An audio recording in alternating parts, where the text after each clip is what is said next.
오늘 복된 성탄절을 앞에 두고서 저희가 잠시 요나서를 제쳐두고 이 성탄과 관련된 말씀을 좀 묵상할 필요가 있을 것 같습니다. 오늘 함께 보실 말씀은 1절에서 보여주듯이 예수 그리스도의 계보라, 쉽게 말해서 예수님의 족보입니다.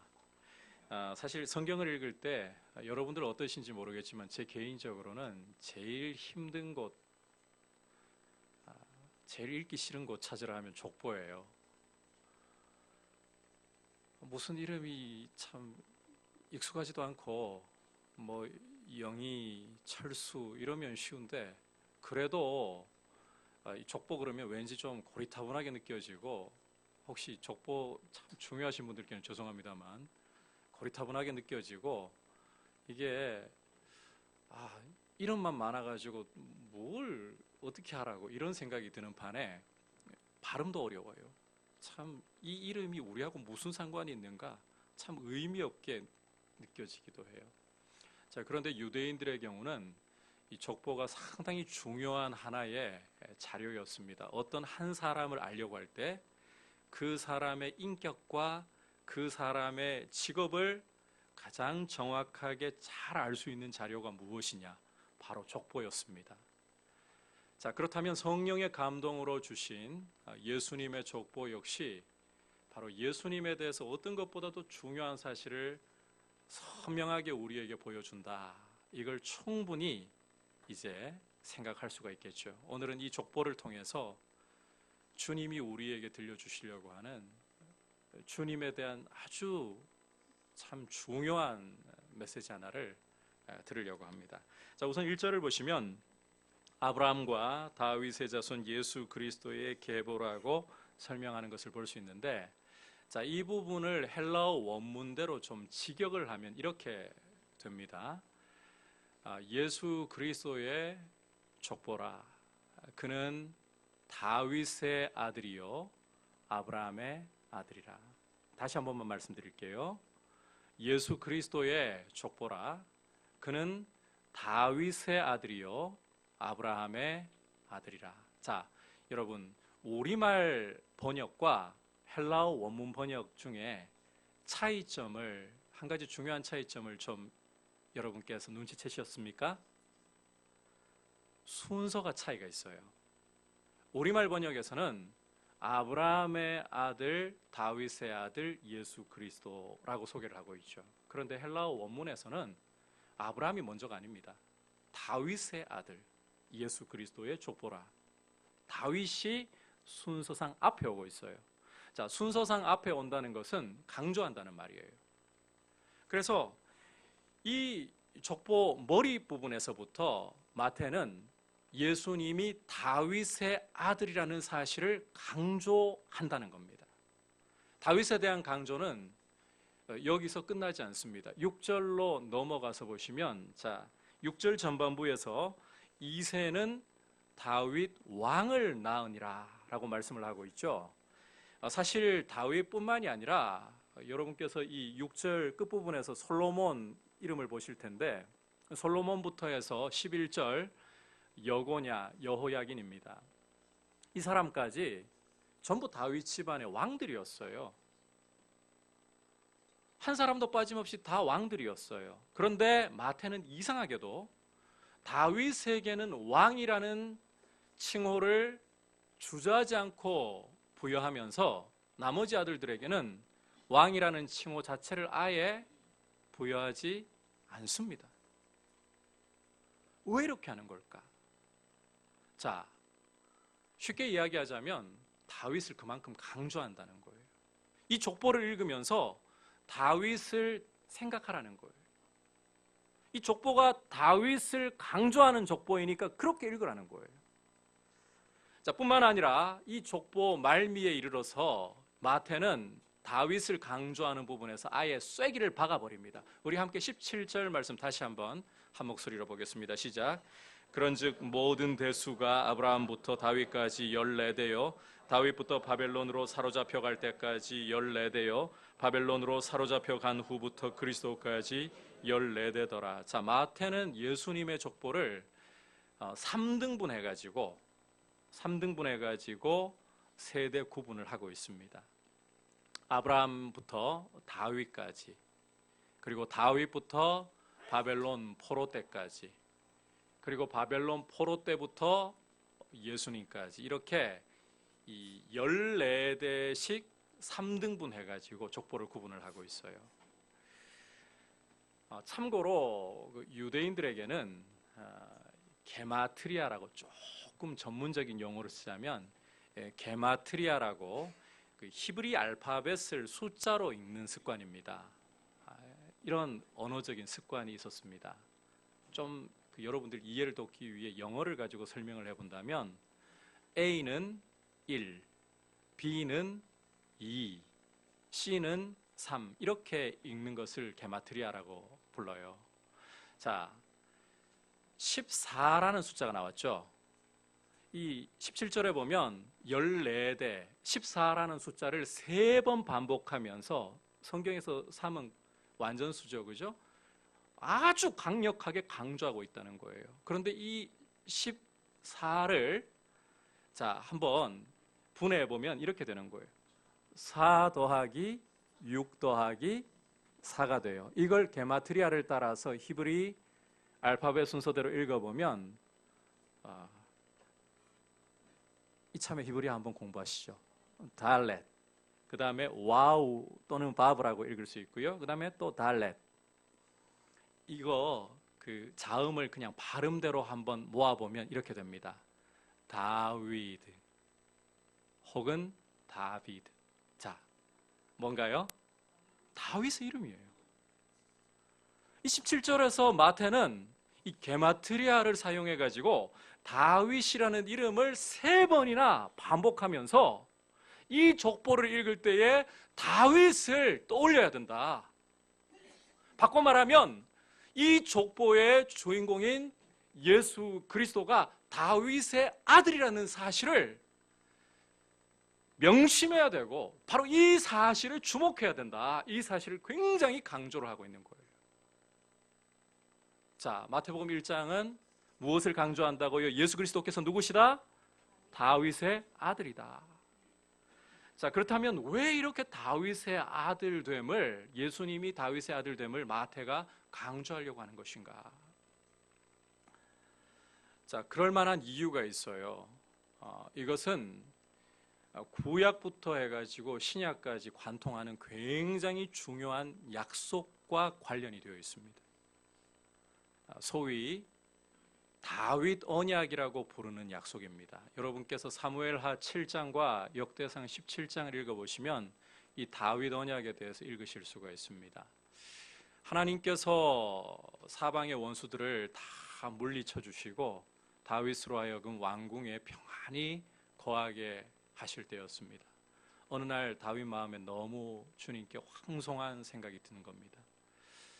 이렇게 사방의 적들을 다 평정시켜 주시고 나는 평안히 백향목궁에 지내게 하시는데, 나를 여기까지 세워주신 하나님의 언약궤는 그저 휘장 가운데 있을 뿐인 거예요. 성막 가운데, 휘장 가운데 있을 뿐인 거예요. 너무 죄송한 거죠. 그래서 다윗이 나단 선지자를 불러서 내가 하나님을 위해 집을 좀 지어드리고 싶은데, 이런 마음을 나누거든요. 그때 하나님께서 이제 나단 선지자를 통해서 다윗에게 어떤 말씀을 주시는가 하면, 너는 나를 위해 집을 지을 수 없다. 아니, 내가 너를 위해서, 다윗 너를 위해서 집을 세워줄게. 그렇게 다윗 너를 위한 집을 세워주는데 내가 한 아들을 줄 거야. 한 아들을. 그 아들이 나를 위해 성전을 건축하고, 그 아들이 다윗 너의 왕위를 영원히 견고하게 만들어 줄 거야. 이게 다윗 언약이에요. 자, 다윗 언약을 다시 한번 정리를 좀 할게요. 굉장히 중요해요. 여러분이 신구약을 읽는데 이것은 이 구원사의 굉장히 중요한 물줄기예요. 자, 다윗 언약의 핵심은 한 아들입니다. 한 아들. 이해하셨죠? 이 아들이 2가지 일을 한다는 거예요. 첫 번째는 성전을 건축한다. 두 번째는 다윗의 왕위를 영원히 견고하게 만들어준다. 자, 다윗 언약 이해하셨죠? 다윗 언약의 핵심이 뭐라고요? 한 아들을 주신다. 이 아들이 두 가지 뭘 한다? 첫 번째, 성전을 건축한다. 두 번째, 다윗의 왕위를 영원히 견고하게 만들어준다. 바로 이 약속이 다윗 언약입니다. 바로 이 언약을, 이 약속을 떠올리라는 거예요, 마태가. 처음 다윗이 이제 죽고 솔로몬이 왕위에 오를 때만 해도 이 다윗 언약은 솔로몬을 통해서 이루어지는 것처럼 보였습니다. 왜냐하면 솔로몬이 왕위에 오르고 난 후에 한 가장 중요한 일 중 하나가 뭔가요? 성전을 건축하는 것이었죠. 그 한 아들, 성전을 건축하는 그 한 아들. 그리고 솔로몬이 이스라엘을 통치하던 모습을 보면 하나님이 주신 지혜를 가지고 공의로 나라를 얼마나 잘 다스리는지, 죄에 대해서는 심판을 내리고 의를 권장하면서 나라를 얼마나 잘 다스리는지, 이 솔로몬의 통치 아래서 이스라엘은 역사상 유례 없던 평안과 번영을 구가하는 시대를 맞이했습니다. 이스라엘 사람들이 각기 무화과 나무와 뽕나무와 포도나무 아래 앉아서 정말 주신 이 평안을 누리는, 번영을 누리는, 솔로몬이 공의로 나라를 잘 다스렸기 때문에 이런 시대가 열렸던 거예요. 이걸 볼 때에 다윗에게 약속했던 한 아들은 솔로몬이 아닌가, 성전을 건축을 했죠. 지혜로, 하나님의 지혜로 나라를 공의롭게 다스리면서 이스라엘이 평안과 번영을 누릴 수 있도록 이 다윗의 왕위가 견고하게 세워지는 이런 일이 일어나고 있죠. 솔로몬이야말로 다윗에게 하나님이 약속하셨던 그 한 아들이구나. 자, 그런데 여러분, 참고로 성전의 진짜 중요한 개념이 뭔가, 왕위를 견고하게 세운다는 것의 진짜 중요한 개념이 뭔가를 제대로 짚고 가야 이 부분을 이해를 잘 할 수가 있어요. 여러분, 성전을 건축한다는 것은 단지 건물을 세운다는 뜻이 아닙니다. 성전을 정말 세운다는 것은 솔로몬 성전이 있죠? 그게 아니라 그 안에 임재하시는 하나님이에요. 성전의 핵심 개념은 따라합시다. 함께 하시는 하나님. 하나님의 임재야말로 성전의 진짜 개념이고 핵심 개념이라는 거예요. 하나님의 임재가 빠진 성전은, 여러분께서 에스겔 11장 말씀을 읽어보시면 하나님의 영광이 성전을 떠나가 버리잖아요. 솔로몬 성전을 떠나가 버리거든요. 죄 때문에. 바벨론에 의해서 이 성전 처참하게 짓밟히고 붕괴되어 버립니다. 하나님이 건물 남겨놓지 않으셨어요. 성전은 건물이 아니라는 거예요. 거기에 임재해 계시는 하나님, 함께 하시는 하나님, 하나님의 임재, 이게 성전의 핵심이라는 거예요. 왕위를 견고케 한다는 것도 여러분, 죄가 있으면 나라가 어지러워지기 시작해요.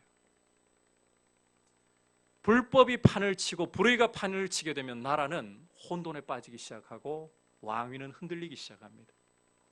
따라서 왕위를 견고케 한다는 것은 왕부터가 죄로부터 자유로워야 하고, 뿐만 아니라 자기의 백성을 죄에서 건져내어서 의로 다스릴 수 있어야 한다는 거예요. 이게 왕위를 영원히 견고케 할 수 있는 진짜 바른 길인 거예요. 자, 이 점을 가지고서 다시 솔로몬에게 돌아와 보면 통치 초기만 해도 이 하나님의 약속을 이루는 한 아들이 되기에 솔로몬이 적합해 보였습니다. 그런데 시간이 흐르고 솔로몬의 통치가 점점 말기로 흘러갈수록 솔로몬이 어떠한 모습을 보이게 되느냐? 솔로몬에게 아내가 총 몇 명이었죠? 10명도 아니고요, 100명도 아니고요, 1000명이에요. 수많은 이방인 아내들이 있었어요. 이들 이방인 아내들이 솔로몬의 마음을 빼앗기 시작하면서 우상을 섬기게 만들기 시작했던 거예요. 그리고는 결국 솔로몬의 이러한 죄 때문에 그 아들 르호보암 때에 이르면 통일 왕국이, 통일 이스라엘이 북이스라엘과 남쪽 유다로 쪼개지는 단초를 솔로몬이 결국은 제공하게 됩니다. 그 한 아들이, 하나님이 약속하셨던 그 한 아들이 아니었구나. 이때부터의 이제 실망감은 사라지지 않고 다윗의 아들들이 계속해서 왕위를 이어갈수록 더 극심해집니다. 르호보암부터 해서 여고냐, 여호야긴까지 다윗의 아들들 중에 누구를 살펴보아도 죄로부터 자유롭기는커녕, 백성을 죄에서 건져내기는커녕, 중간중간에 여러분께서 아주 참 좋은 이름들을 보실 거예요. 아사, 여호사밧, 히스기야, 요시야, 역대 유다 왕들 중에 참 선한 왕들입니다. 이렇게 선한 왕이 어딨나 할 정도로 하나님이 기억하시는 왕들입니다. 그럼에도 불구하고 이들 왕들조차 백성은 고사하고 자신도 죄로부터 자유롭지를 못했어요. 대부분의 이 다윗 집안의 아들들, 다윗 집안의 왕들은 백성은 고사하고 자기부터 죄에 빠져서 나라를 온통 죄로 몰아가고 그 결과 므낫세의 죄를 하나님이 다시는 용서하지 않으시리라. 바벨론에 의해서 나라가 멸망하고 결국은 유다가 사로잡혀서 바벨론의 포로로 끌려가는 망국의 신세를 면치 못하는 겁니다.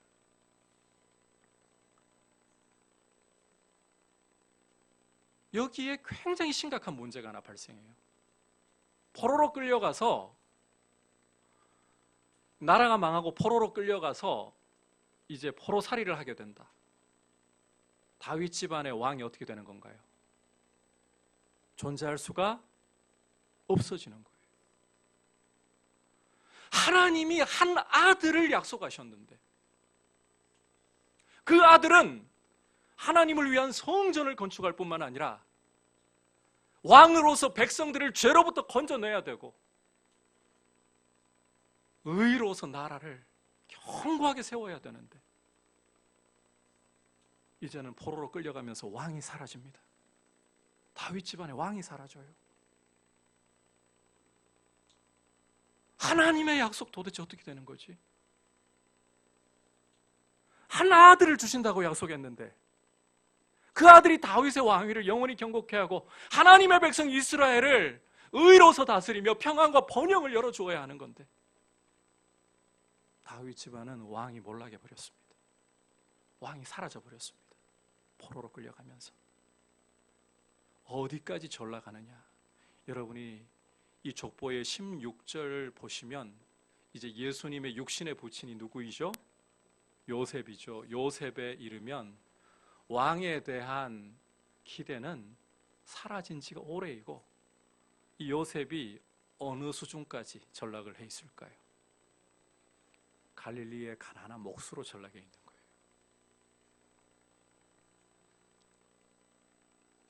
하나님이 분명히 약속하셨는데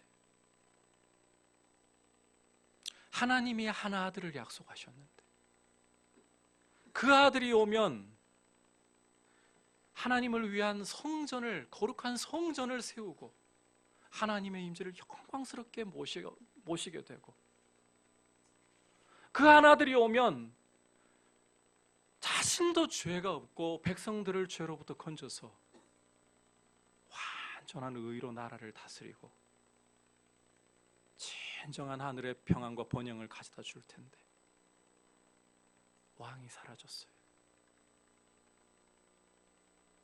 이것은 심각한 질문을 제기하는 거예요. 하나님의 약속은 어떻게 된 것인가? 하나님의 약속은 지금도 유효한가? 죄악이라는 현실의 벽 앞에서, 다윗 집안의 죄악이라는 현실의 벽 앞에서, 그로 인해 바벨론의 포로로 끌려가는 이런 현실의 벽 앞에서 바벨론과 페르시아와 헬라와 로마라는 강력한 세상 제국들의 통치 아래서 다윗 집안에서는 그 아들이 보일 기미가 보이지 않습니다. 하나님의 약속은 과연 유효한가? 하나님이 말씀하신 그 일은 정녕 이루어질 수 있는 것인가? 현실의 병이 너무 견고하고 너무 높습니다. 죄악 때문에, 바벨론 포로라는 현실 때문에, 그리고 요셉 때에는 더 이상 다윗 왕가의 사람이 이스라엘의 왕위를 차지할 수가 없었어요. 어느 정도로 현실의 벽이 두껍고 높은가 하면 이둠의 혈통에, 로마의 힘을 등에 업은 이둠의 혈통의 헤롯 대제라는 사람이 이스라엘의 왕이 되어 있었어요. 이 현실의 벽은 뚫릴 것 같지 않습니다. 그 배후에 있는 로마라는 강대한 제국의 위력과 힘과 그런 화려함 앞에 현실의 벽은 뚫릴 것 같지 않습니다. 이런 심각한 위기에 처해 있는 거예요.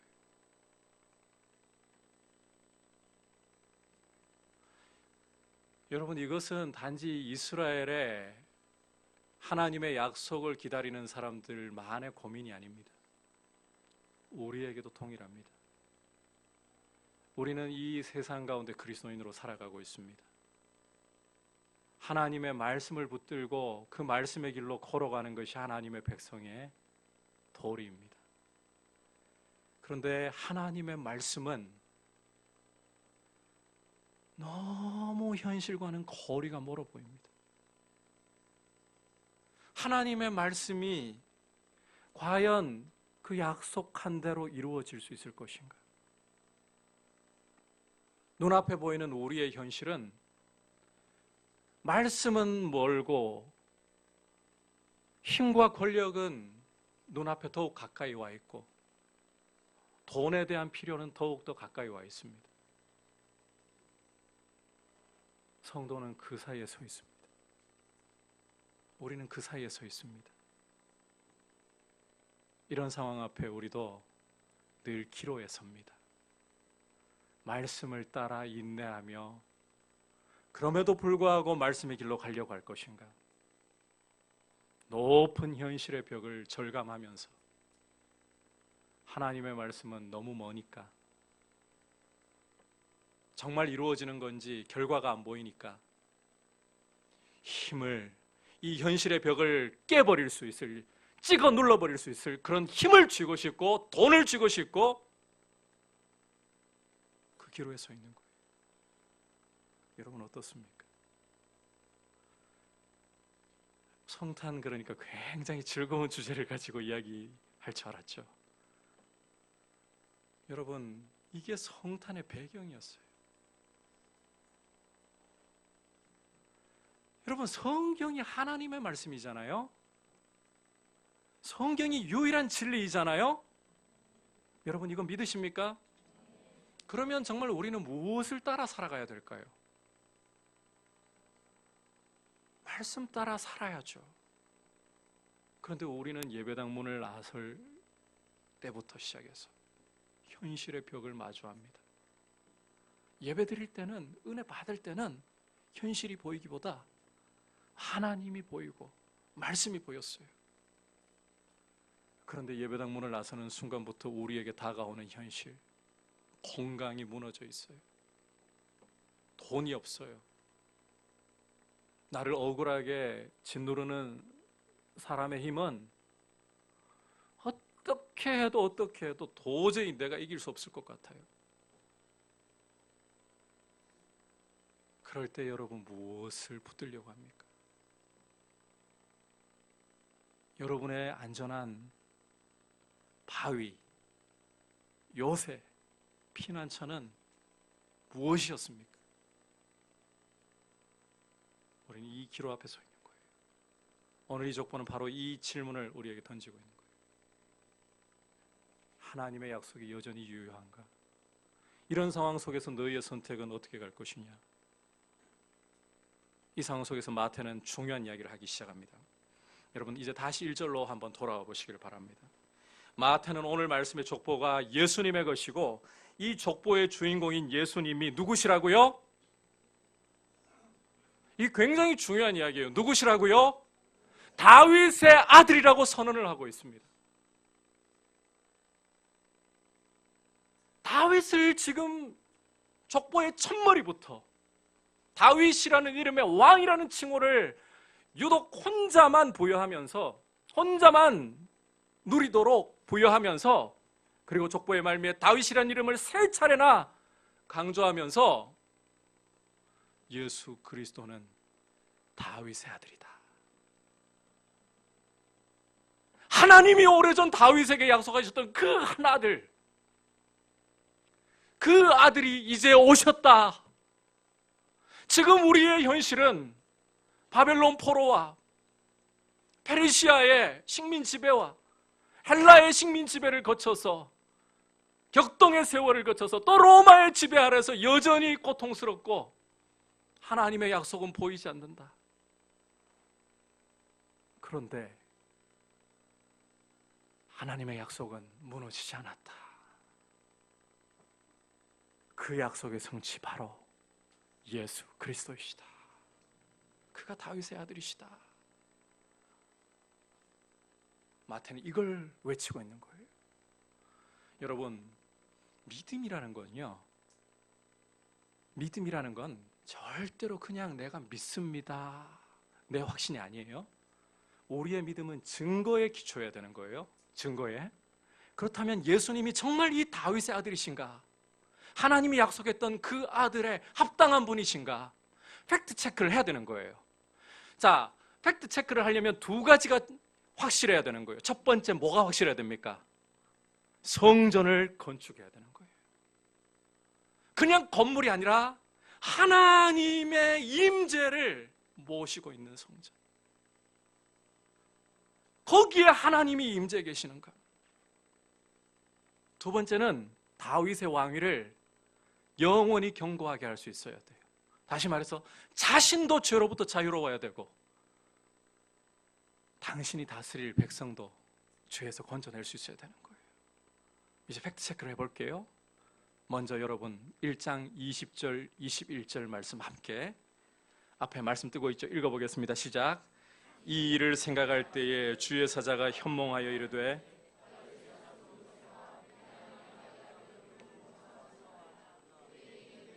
성령으로 된 것이라.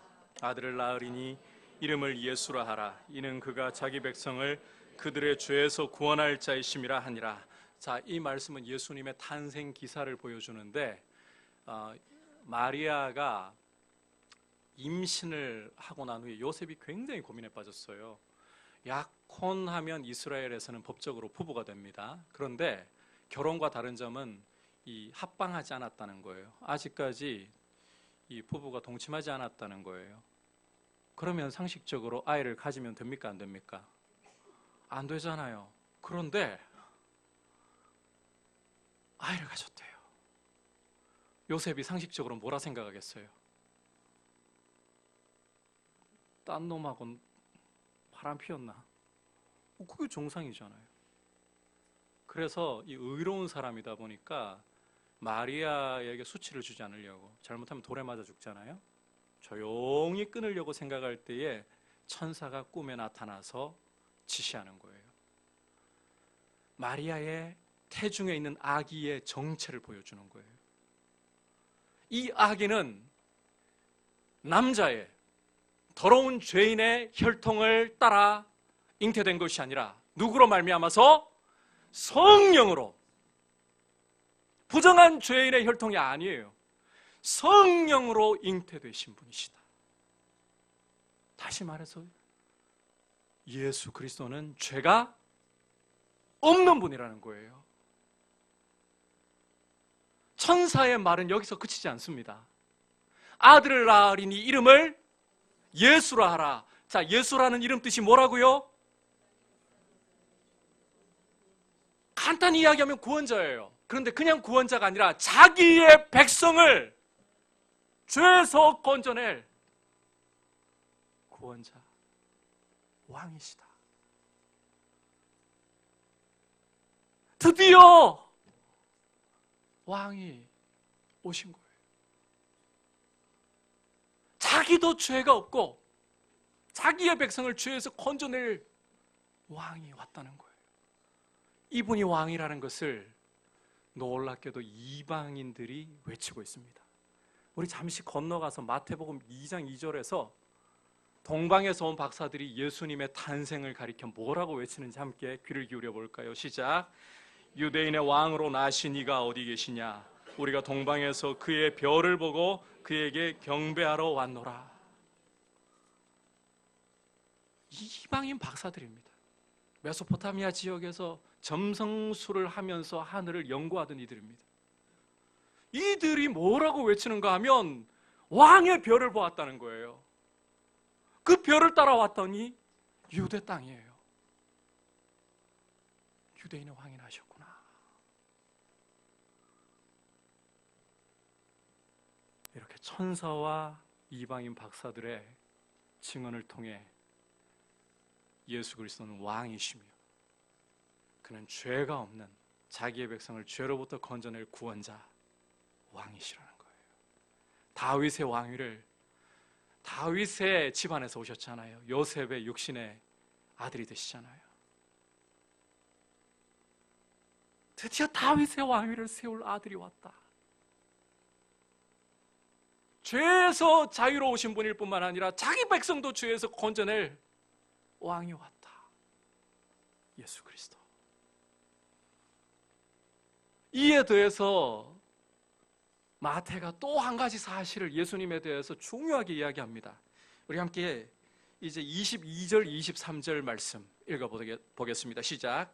이 모든 일이 된 것은 주께서 선지자로 하신 말씀을 이루려 하심이니 이르시되 보라 처녀가 잉태하여 아들을 낳을 것이요 그의 이름은 임마누엘이라 하리라 하셨으니 이를 번역한즉 하나님이 우리와 함께 계시다 함이라. 자, 여기 지금 마태가 이사야를 인용하면서요 예수님의 별명을 소개를 하고 있죠. 그 별명이 무엇이다? 임마누엘. 임마누엘의 뜻이 뭐라고요? 하나님이 함께 계신다. 하나님이 우리와 함께 계신다. 우리 가운데 하나님이 오셨다. 그분이 예수 그리스도시라는 거예요. 성전을 세우시는, 진짜 성전을 세우시는 하나님이 계셔야 성전이에요. 그러니까 하나님의 성전을 세우는, 아니 하나님의 성전 그 자체가 되시는 분이 오셨다는 거예요. 그가 예수 그리스도신 거예요.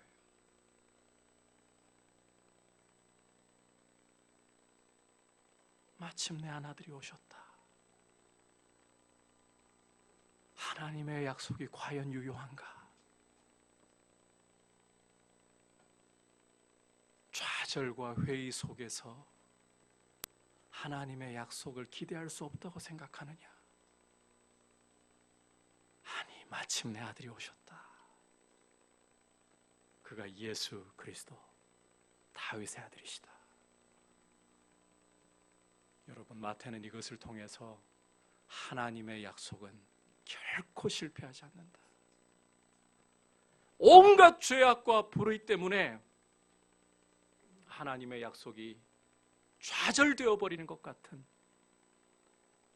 절망의 순간이 올 때에도 세상의 힘과 권력으로 인하여 눌리고 하나님 백성의 모든 상황들은 더 이상 하나님의 약속을 기대할 수 없을 것 같은 벼랑 끝에 몰렸을 때라도 하나님의 약속은 실패하지 않는다.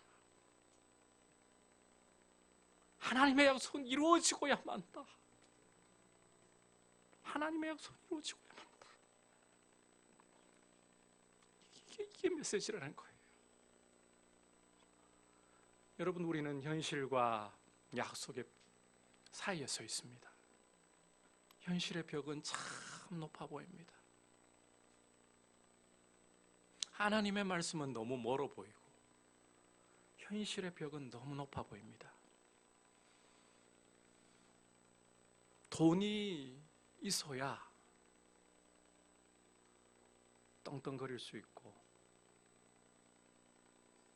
힘을 가져야 나를 없이 여기는 사람 없이 오히려 나한테 덤비는 사람들을 찍어 누르면서 큰 소리 치면서 세상을 성공하며 살아갈 수 있을 것 같습니다.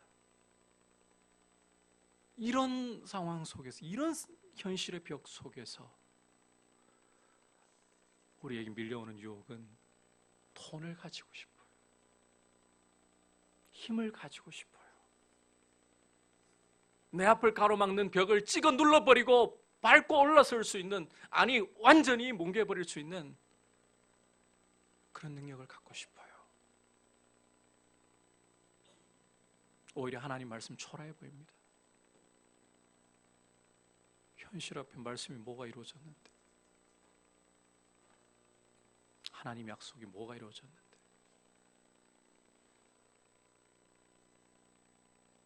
이게 아니면 좋겠는데, 목회를 하면서 저한테도 오는 유혹이고 여러분들에게도 오는 유혹이고, 예수가 밥 먹여주나, 이거 안 믿는 사람들이 하는 이야기거든요. 원래 예수가 밥 먹여주나. 제가 대학교 들어가가지고요, 저를 처음 보시는 분들은 제 전공을 좀처럼 못 알아맞히세요. 목사님 문학 쪽으로 한 사람 아닌가요? 이렇게 영문학 하신 분 아닌가요? 이렇게 예전에는 보는 분들이 많더라고요. 저의 전공은 단순 무식의 대명사라고 그 당시에 불렸던 토목입니다. 이 토목공학과 입학을 했더니 얼마나 분위기가 험한지, 이 학과에 축제가 있었어요. 1학년 들어가가지고 선배님이 갑자기 딱 들어오는데 앞뒤 문을 다 잠가 그러는 거예요. 근데 들어오는데 폴대 있죠. 현장에서 쓰는 폴대, 측량할 때 쓰는 폴대, 이걸 들고 들어오더니, 야 과대 앞으로 나와. 말이 필요 없어요. 그 폴대를 가지고 엎드려 뻗쳐 시켜가지고 두들겨 패면서 시작하는 거예요. 완전히 얼어붙죠, 분위기가. 오는 며칠 일요일 과 축제에 있으니까 전부 참석해. 빠지는 놈은 죽을 줄 알아. 이러는 거예요. 두렵더라고요. 뭐 분위기를 모르니까 무서울 수밖에요. 주일, 참, 이 잘못 찍히면 졸업할 때까지 고생이겠지. 근데 예수 믿는 사람이 주일 어기고 축제에 참여할 수 있는가? 제가 그 선배 찾아갔어요. 과 사무실로. 선배님, 저는 그날 축제에 참석할 수 없습니다. 왜? 저 예수 믿습니다. 그 다음에 딱 하는 말이 그거더라고요. 예수가 밥 먹여줘? 저는 못 갑니다. 근데 한 대 두들겨 맞고 나올 줄 알았는데, 그래 넌 빠져 이러더라고요. 그건 안 믿는 사람들이 하는 말이에요.